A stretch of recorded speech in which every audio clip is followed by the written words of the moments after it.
आदाब नाजरीन, भारत एक्सप्रेस उर्दू में आपका खैर मकदम है। मैं हूं निसार अहमद खान। सुप्रीम कोर्ट ने आज जमहूरियत को जिंदा रखने के लिए एक मिसाल कायम कर दी है। जी हां, मामला है चंडीगढ़ मेयर इलेक्शन को लेकर। काफी हंगामा आराई के बाद जब मामला सुप्रीम कोर्ट में पहुंचा, सुप्रीम कोर्ट ने कहा कि जमहूरियत को बचाने की जिम्मेदारी मेरी है और सुप्रीम कोर्ट ने आज फैसला भी सुनाया और हारे हुए आम आदमी पार्टी के काउंसलर कुलदीप कुमार अब मेयर बन चुके हैं। हारे हुए का मतलब यह है कि वो तो वोटों के मुकाबले जीते हुए थे, लेकिन जो रिटर्निंग ऑफिसर थे उनकी गलती की वजह से, बल्कि उनके अगर कहा जाए कि तो खुले तौर पर उन्होंने जो बेईमानी की थी उसकी वजह से आम आदमी पार्टी और कांग्रेस को हार मिली थी। लेकिन सुप्रीम कोर्ट ने जमहूरियत को जिंदा रखते हुए आज जमहूरियत को बचाया और बीजेपी के लिए आज बड़ा झटका लगा है। इस पूरे मामले पर बात करेंगे भारत एक्सप्रेस उर्दू के एडिटर डॉक्टर खालिद रजा खान, जो हमारे साथ स्टूडियो में मौजूद हैं। डॉक्टर साहब, आपका इस्तकबाल है। सुप्रीम कोर्ट ने आज जो मिसाल कायम की है, आपने देखा, कैसे देखेंगे आप? देखिए, जमहूरियत की बका के लिए, जमहूरियत के जिंदा रहने के लिए आज का दिन बहुत तारीखी दिन है। सुप्रीम कोर्ट ने यह साबित कर दिया है अपने फैसले से कि भारत में जमहूरियत का मुस्तकबिल है। भारत में जमहूरियत को उस तरह से ख़तरा नहीं है। अगर जब ख़तरा आएगा जमहूरियत को, तो सुप्रीम कोर्ट एक वॉच डॉग की हैसियत से उसको करेक्ट करने के लिए, उसको ज़िंदा रखने के लिए, उस पर काबू पाने के लिए सुप्रीम कोर्ट जैसा बड़ा इदारा वो मौजूद है। सुप्रीम कोर्ट की अज़मत आज बरकरार रही। जो अज़मत जिसकी बात होती है सुप्रीम कोर्ट की अज़मत की, वो अज़मत आज सुप्रीम कोर्ट के फैसले से नज़र आई, और वो भी जमहूरियत के मामले में। किसी कोई ज़ाती फ़ैसले के मामले में नहीं, कोई प्रॉपर्टी का फ़ैसला नहीं था। ये जमहूरियत की बका और जमहूरियत के ज़िंदा रहने का, जमहूरियत के मुस्तकबिल का फ़ैसला था ये। इसलिए इस तौर पर आज का दिन सुप्रीम कोर्ट का जो फ़ैसला था वो तारीख़ी फ़ैसला था। आज का दिन एक तारीख़ी दिन है। अब जो जिन बुनियादों पर सुप्रीम कोर्ट ने फैसला दिया वो तो जग जाहिर है। उस वीडियो को सिर्फ सुप्रीम कोर्ट ने नहीं देखा, सुप्रीम कोर्ट ने पूरी बारीकी से उस वीडियो को कई बार देखा।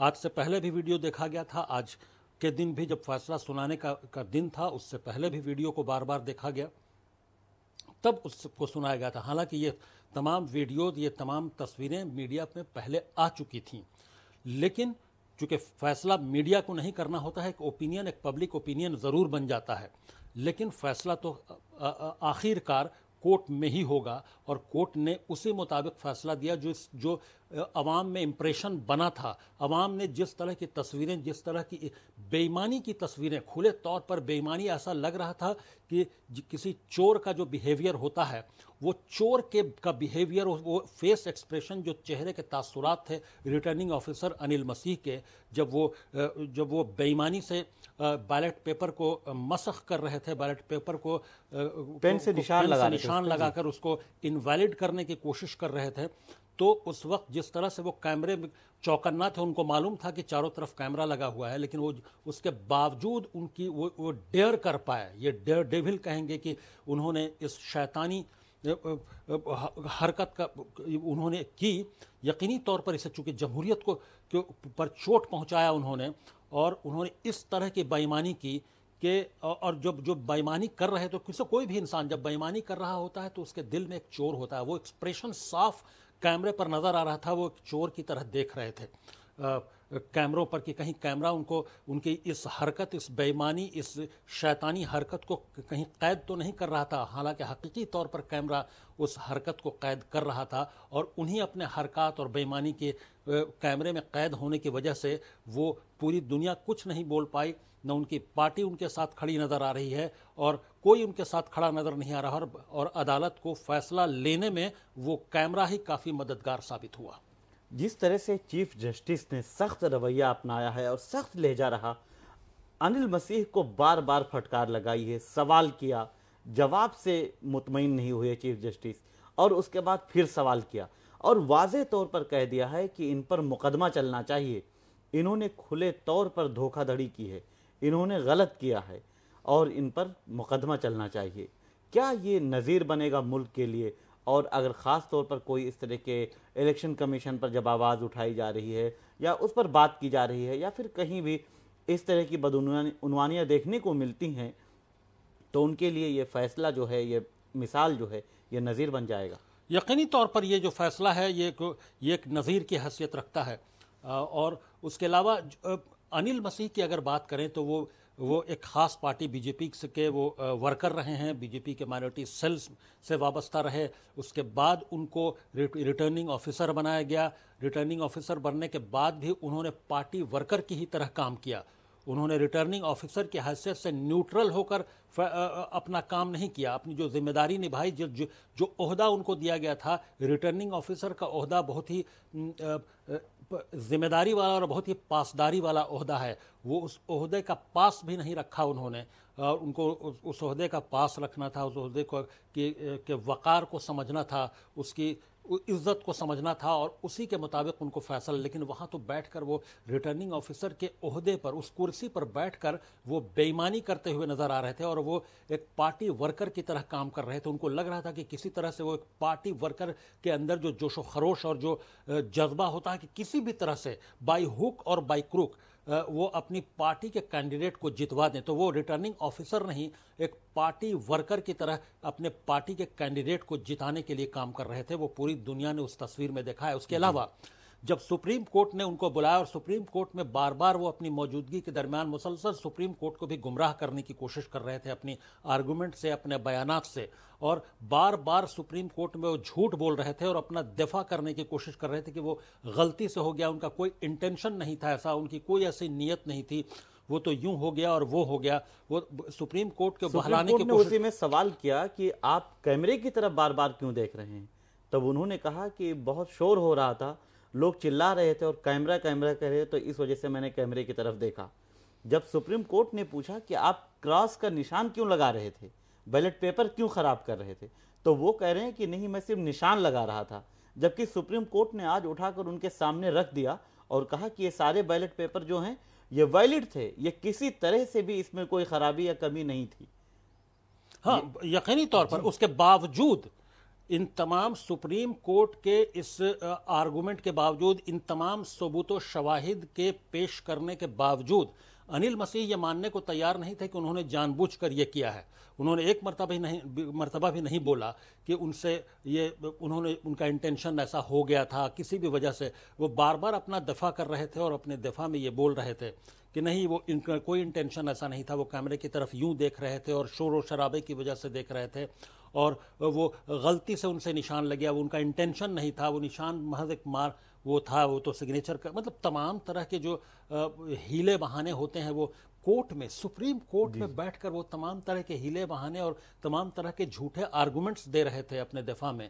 लेकिन सुप्रीम कोर्ट में और जो कैमरा बोल रहा था उसकी बुनियाद पर वो जाहिर है उन पर सुप्रीम कोर्ट काफ़ी बरहम रहा। सिर्फ बरहम नहीं रहा बल्कि रजिस्ट्रार जुडिशियल जो होते हैं उनको हुक्म दे दिया सुप्रीम कोर्ट ने, चीफ जस्टिस ने, जो 3 जजों की बेंच थी जिसमें चीफ जस्टिस डीवाई चंद्रचूड़ खुद मौजूद थे, उन्होंने हुक्म दे दिया कि रजिस्ट्रार जुडिशियल को कि इनके खिलाफ इनको नोटिस दिया जाए, इनको शो कॉज नोटिस दिया जाए और क्यों नहीं इनके खिलाफ सीआरपीसी की दफ़ा 340 के तहत इन पर अदालत में झूठा बयान देने का केस चलाया जाना चाहिए और इनको अपने दफ़ा में एक मौका दिया जाना चाहिए। चूँकि ये जो दफ़ा 340 सीआरपीसी है वो ये है कि जो कोई भी मुजरिम है उसको एक मौका दिया जाता है अपने दफ़ा में वो कुछ पेश करने के लिए कि वो अपनी दफ़ा में क्या कह सकता है, तो एक मौका दिया जा रहा है उनको कि और उन पर, और ये भी कहा कि क्यों नहीं झूठ बोलने का, अदालत को मिसगाइड करने का, अदालत में दरोगोई का और झूठ बोलने का मुकदमा इन पर क्यों नहीं चलना चाहिए। तो अब ऐसा लगता है कि इनको शो कॉज नोटिस दिया जाएगा और सेक्शन 340 सीआरपीसी के बाद इन पर झूठ बोलने, अदालत को गुमराह करने, मिसरिप्रेजेंट करने, इस तरह के तमाम मामलात पर का मुकदमा भी चलेगा। ये मामला पंजाब हरियाणा हाई कोर्ट में पहुंच गया था। आम आदमी पार्टी और कांग्रेस का जो अलायंस बना था वो हाई कोर्ट गई थी, लेकिन उसके बाद फिर जब ये मामला सुप्रीम कोर्ट में पहुंचा और कल सुप्रीम कोर्ट में सुनवाई या समाअत होनी थी, उससे पहले जो बीजेपी के मेयर बने थे मनोज सोनकर, उन्होंने इस्तीफ़ा दिया और इस्तीफ़ा देने के बाद जब ये सुनवाई शुरू हुई तो ये समझा जा रहा था कि सुप्रीम कोर्ट की तरफ से इस इलेक्शन को मनसूख कर दिया जाएगा और दोबारा से इलेक्शन कराया जाएगा। लेकिन सुप्रीम कोर्ट ने, और उससे पहले ये इलेक्शन अगर कराया जाता है तो उससे पहले एक दूसरी हिकमत अमली तैयार कर ली गई थी। आम आदमी पार्टी के 3 काउंसलर बीजेपी के खेमे में जा चुके थे और बाकायदा तौर पर उन्होंने पार्टी ज्वाइन भी कर लिया था। ये माना जा रहा था कि अब बीजेपी वहां मजबूत हो गई है, अगर दोबारा भी इलेक्शन होता है तो बीजेपी जीत जाएगी। लेकिन सुप्रीम कोर्ट ने यहां भी पूरा मामला जो है पूरी बाजी पलट कर रख दी। देखिए, सुप्रीम कोर्ट इस बात को भी उसने नोटिस में लिया है कि जो जमहूरियत के लिए हॉर्स ट्रेडिंग बहुत बड़ा खतरा है, और इसको इस 3 एमएलए के इधर से उधर पाला बदलने को, जो काउंसलर जो 3 काउंसलर्स के इधर उधर पाला बदलने को उसने सुप्रीम कोर्ट ने हॉर्स ट्रेडिंग की तरह लिया कि ये क्या है, एक तरह की हॉर्स ट्रेडिंग है। तो उसने इसको भी मलहूज रखते हुए और इसको भी नज़र में रखते हुए सुप्रीम कोर्ट ने फैसला दिया कि जब चुनाव हो चुका है, इलेक्शन हो चुका, सिर्फ नतीजों का ऐलान बाकी था, और नतीजों यानी बैलेट पेपर के साथ छेड़छाड़ की गई। बैलेट पेपर तो मुकम्मल तौर पर वैलिड बैलेट पेपर था, तो उसमें एक निशान लगाकर, उसको क्रॉस लगाकर उसको इनवैलिड करने की कोशिश की गई। तो सुप्रीम कोर्ट ने मान लिया, जब उसको कैमरे से और तमाम चीज़ों से तस्दीक हो गई तो पुराने बैलेट पेपर को ही वैलिड मान लिया गया, क्योंकि उसको वो वैलिड ही था। सिर्फ उसको जानबूझकर अनिल मसीह के जरिए उसको इनवैलिड करने की कोशिश की गई थी। तो उसको उस जुर्म की सज़ा तो अनिल मसीह को मिलेगी, लेकिन उसका खामियाजा तमाम जो काउंसलर्स हैं और तमाम जो वोटर्स हैं उनको नहीं उठाना पड़ेगा। ये सुप्रीम कोर्ट का ये भी बहुत अच्छा और काबिल कदर फैसला है। इसकी सताइश की जानी चाहिए कि क्योंकि इलेक्शन का प्रोसेस छोटा हो या बड़ा, एक बहुत ही टीडियस और बड़ा एक लंबा और बड़ा परेशान कुन मरहला होता है जमहूरियत में कि भाई इलेक्शन कैंपेन करना, फिर कैंडिडेट की नॉमिनेशंस और फिर विड्रॉवल और तमाम तरह के जो फिर रीपोलिंग भी अगर होती तो तमाम वोटर्स को भी परेशानी, कौन कहाँ है, कितने वोट फिर पड़ते नहीं पड़ते, क्या हालात थे। तो जिन हालात में वोट पड़े थे और उस वक्त के हालात के हिसाब से जो वोटर्स ने जो वोट दिए थे उस हिसाब से जो वोट था उसको उसने वैलिड माना, और ये बहुत ही अच्छी बात है और ये जमहूरियत के लिए एक हेल्दी साइन है। ये सुप्रीम कोर्ट का फैसला उस कम से कम जमहूरियत को मजबूत करने, उसकी सेहत के लिए बहुत ही काबिल सताइश फैसला है ये।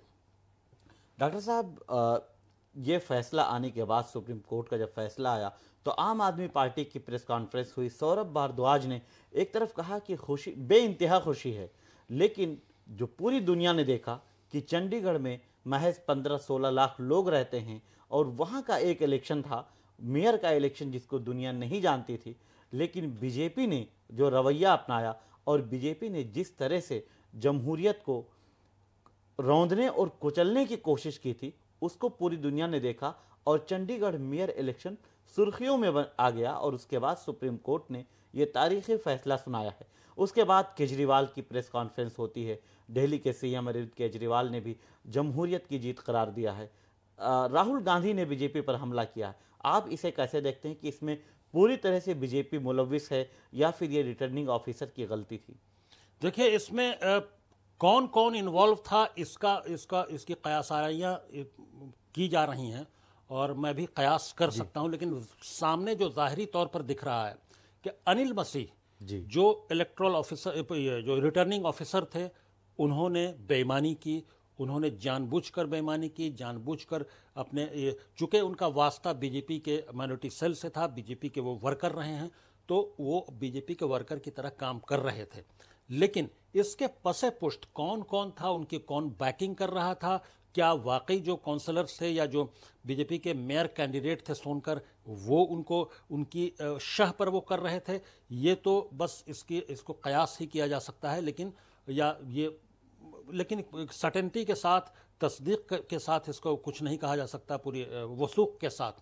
तो इसलिए कौन को इसमें कोई पूरी पार्टी इन्वॉल्व है बीजेपी, लेकिन आम आदमी पार्टी की जो सौरभ भारद्वाज ने और अरविंद केजरीवाल ने जो बोला है या राहुल गांधी ने जो बयान दिया है, वो यकीनी तौर पर जमहूरियत में पॉलिटिकल पार्टीज एक इम्पॉर्टेंट रोल प्ले करती हैं, वो इलेक्शन का हिस्सा होती हैं। वो हुकूमत बनाने में वो आप पेश रहती हैं, पूरा सिस्टम और गवर्नेंस चलाने में वो पेश रहती हैं, वही चलाती हैं। तो यकीनी तौर पर वो एक तरह का पॉलिटिकल स्टेटमेंट भी है, उन्होंने बोला है। तो यकीनी तौर पर जमहूरियत, हम भी कह रहे हैं कि जमहूरियत की बका के लिए, जमहूरियत के ज़िंदा रहने के लिए आज का दिन बहुत तारीख़ी दिन है। लेकिन कि इसके पीछे पूरी पॉलिटिकल पार्टी इन्वॉल्व है, ये नहीं कहा। ये यकीनी तौर पर ये लम्हा फ़िक्रिया ये है कि चंडीगढ़ में जो एक छोटा मेयर का इलेक्शन, एक बहुत ही छोटा, सबसे छोटे लेवल का इलेक्शन इसको कहा जा सकता है। और चंडीगढ़ में जहाँ वाकई 15 लाख लोग रहते हैं एक शहर में, वहाँ के मेयर का इलेक्शन वो भी 5 साल के लिए नहीं, वो भी महज 1 साल के लिए। 1 साल के लिए। तो 1 साल के इलेक्शन के लिए इतनी बेईमानी, इतनी इस तरह की हॉर्स ट्रेडिंग, कि जब बेईमानी हो गई उसके बाद जब, तो फिर इस तरह से कैंडिडेट्स का इधर से उधर जाना, ये कुछ समझ से में नहीं आ रहा है। तमाम, एक सहाफ़ी के तौर पर और एक आम शहरी के तौर पर, भारत के एक शहरी के तौर पर भी मुझे बिल्कुल, हम तमाम लोग कंफ्यूज रहे कि आखिर हो क्या रहा है। क्योंकि बहुत तरह के इल्ज़ामात माजी में लगते रहे हैं, इलेक्शन कमीशन पर इल्ज़ामात लगते रहे हैं, इलेक्शन के कमीशन के बहुत सारे ऑफिसर्स पर इल्ज़ाम रखते हैं, कई पॉलिटिकल पार्टीज CEC पर सवाल उठा देती हैं। लेकिन क्या इस तरह के इलेक्शन को, एक छोटे से शहर के इलेक्शन को, मेयर के इलेक्शन को देखकर उसमें इतनी बेचैनी, इतनी बेईमानी, तो क्या जो सवाल उठ रहे हैं कि क्या मुल्क की सतह पर जहां इतना बड़ा इलेक्शन हो तो क्या उसमें कुछ नहीं होता होगा? लेकिन इसको पूरे वसूख के साथ या नहीं कहा जा सकता। ये जो भी बोल रहा है, इस अगर किसी के पास कोई सबूत है, कोई वैलिड रीज़न है, कोई वैलिड आर्गूमेंट है, स्ट्रॉन्ग आर्गूमेंट, तो वो पेश कर सकते हैं प्रॉपर फोरम पर, अदालत में। लेकिन हम तो यहाँ पर बैठकर सिर्फ एक अंदाज़ा लगा सकते हैं कि अगर इस सतह से, एक शहर की सतह पर ये हो सकता है इस तरह की बेईमानी, तो मुल्क की सतह पर क्या क्या तमाम पॉलिटिकल पार्टियां, कोई एक पॉलिटिकल पार्टी, हमाम में सभी नंगे हैं, तमाम पॉलिटिकल पार्टियां क्या क्या न करती होंगी।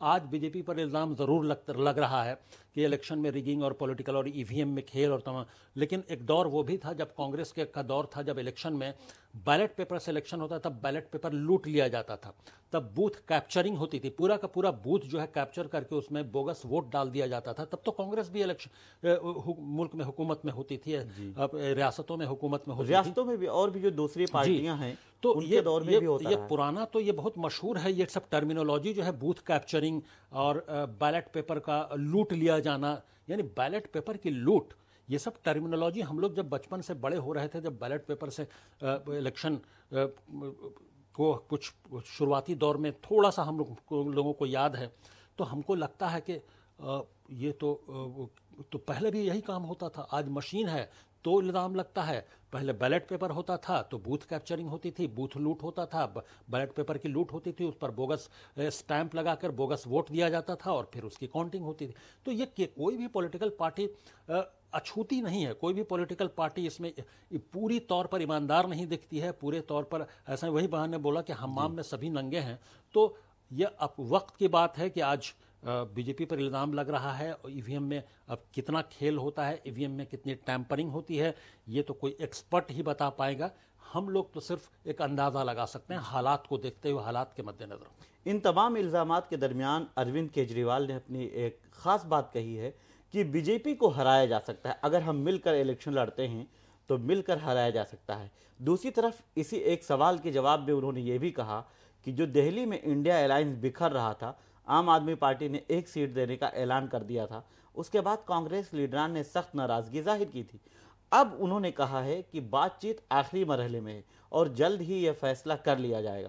यानी चंडीगढ़ से जो जीत मिली है, सुप्रीम कोर्ट से जो इंसाफ मिला है, उसके बाद लोकसभा इलेक्शन के लिए ये पुरुम्मीद हो गए हैं, इनको हौसले मिल गए हैं और उसके बाद अब दिल्ली में भी अलायंस का रास्ता खुलता हुआ नजर आ रहा है। यकीनी तौर पर जो भी जमहूरियत में यकीन करने वाले लोग हैं, या जमहूरियत में यकीन करने वाली जो पार्टियां हैं, जो इंडिविजुअल्स हैं, जो फ़र्द हैं, उन तमाम के लिए ये जो सुप्रीम कोर्ट का फैसला, ये हौसला अफजा है।